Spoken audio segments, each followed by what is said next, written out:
Hello friends, welcome back to law in Telugu video series. ఈరోజు వీడియోలో మనం క్రిమినల్ రూల్స్ ఆఫ్ ప్రాక్టీస్లోని రూల్ 57 గురించి తెలుసుకోబోతున్నాం. సో ఇది దేని గురించి మాట్లాడుతుందంటే charges for interpretation. So interpretation అంటే అర్థ వివరణ ఆర్ వ్యాఖ్యానం. సాక్ష్యానికి సంబంధించి వ్యాఖ్యానం చేసినందుకు అటువంటి వ్యాఖ్యాతలకు చెల్లించేటటువంటి ఫీజు అనమాట. దాని గురించి మాట్లాడుతుంది. So, sessions judges and chief judicial magistrates are authorized to incur expenditure to a limit not exceeding 150 rupees. In each case, an account of interpretation of evidence in a language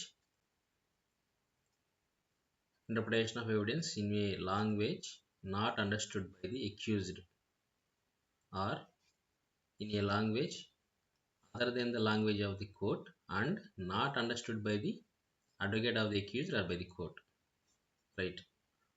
so ఈ లాంగ్వేజ్లో ఉన్నటువంటి సాక్ష్యం ఏదైతే ఉందో దాన్ని translate చేయడం కోసం, దాన్ని వివరించడం కోసం ఎవరినైనా మనం అపాయింట్ చేస్తే అటువంటి ఇంటర్ప్రిటర్ ఎవరైతుందో అతనికి ఎంత ఫీ చెల్లించాలి అనే దాని గురించి ఈ రూల్ మాట్లాడుతుంది అనమాట. అలాగే ఈ జడ్జెస్ ఎవరైతే ఉన్నారో వాళ్ళు కానీ చీఫ్ జ్యుడిషియల్ మ్యాజిస్ట్రేట్ కానీ they are also authorised within the limit prescribed ఎందుకు to pass similar charges incurred by magistrate subordinate to them, right? They are also allowed to approve similar expenses ఏవైతే ఉన్నాయో వారి సూపర్వైజేషన్ కింద ఉన్నటువంటి subordinate మ్యాజిస్ట్రేట్లు ఎవరైతే ఉన్నారో వాళ్ళు కూడా ఇలాంటి విషయాలకు సంబంధించి చేసినటువంటి ఖర్చులు ఏవైతే ఉంటాయో వాటిని కూడా అప్రూవ్ చేయడం కోసం వీళ్ళకి అధికారం ఉంటుంది అనమాట.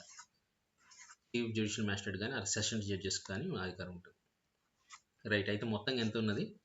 సో ప్రతి సందర్భంలో కూడా 150 రూపాయలకు మించి చెల్లించకూడదు అనమాట. అది కూడా intimation the high court, right? High court వారికి తెలియపరిచి అంత ఇవ్వడానికి దే ఆర్ ఆథరైజ్డ్. ఇప్పుడు ఒక ఎక్స్ప్లెనేషన్ కూడా ఉంది చూడండి. So the provisions of the foregoing paragraph, మనం ముందు మాట్లాడుకున్న ఈ పారాగ్రాఫ్లో ఉన్నటువంటి ప్రావిజన్స్ ఏవైతే ఉన్నాయో shall also apply to cases. ఎటువంటి సందర్భాల కంటే interpretation of statements made by defender or done and to payment of remuneration to the expert interpreting such statements, right? So ఎక్కడైతే అతను డెఫ్ చెవిటి వాడైనా డమ్ మోగవాడైనా లేదా బోత్ రెండు మోగ లేదా చెవిటి వాడైనా, సో అలాంటి సందర్భాలు కూడా ఏంటంటే మనకు ఎక్స్పర్ట్ అవసరం ఉంటుంది అనమాట. సో అలాంటి ఎక్స్పర్ట్ని అపాయింట్ చేసినప్పుడు ఆ విషయంలో ఆ స్టేట్మెంట్ల గురించి వ్యాఖ్యానం చేయడానికి అతనికి కూడా చెల్లించే ఫీజులకి పైన చెప్పుకున్న నిబంధన వర్తిస్తుందని చెప్తాను అనమాట, రైట్? సో ఈ డిజేబిలిటీస్ వరకు ఉన్న హియరింగ్ ఆర్ స్పీచ్ ఏదైనా కానీ అటువంటి వ్యక్తులు కానీ ఆ లాంగ్వేజ్ బ్యారియర్స్ ఉంటే సో వాటితో సంబంధం లేకుండా వాళ్ళ సాక్ష్యం ఇచ్చేందుకు మనం వాళ్ళని అనుమతించాలి కదా, అందుకు వారికి మనం హెల్ప్ చేయాల్సి ఉంటుంది అనమాట. To protect the rights of the accused, right? అంటే ఆర్టికల్ 21 దాంట్లో భాగమే కదా రైట్ టు ఫెయిర్ ట్రయల్ అనేది. అలాగే ఈక్వాలిటీ బిఫోర్ లా ఉంది ఆర్టికల్ 14.